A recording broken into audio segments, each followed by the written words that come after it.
جوجه های قوی و درجه 1 از شانس به دنیا نمیان. رعایت این 5 مرحله باعث میشه یه جوجه کشی موفق داشته باشین. مرحله اول، واکسن.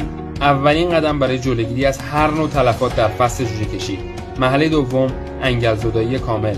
انگل‌های خارجی، داخلی و مخصوصاً انگل رحم کبوتر ماده. این مرحله باید بدون استرس و به صورت کامل انجام بشه. مرحله سوم، پاکسازی گوارش. چون هر نوع عفونت یا التهاب گردن به پایین کبوتر میتونه کل روند جوجه کشی رو مختل کنه. مرحله چهارم، سم‌زدایی کبد کلیه. کبوتر توی سال کم دارو و آنتی بیوتیک مصرف نمیکنه. بنابراین قبل از جوجه کشی باید بدنش به صورت کامل پاکسازی بشه. مرحله پنجم، تقویت نطفه و ژن انتقالی. تغذیه درست به همراه مواد معدنی و ویتامین ها نتیجهش میشه تعداد تخم بهتر، پوسته سالمتر، جوجه قوی‌تر و یه آناتومی بی‌نقص.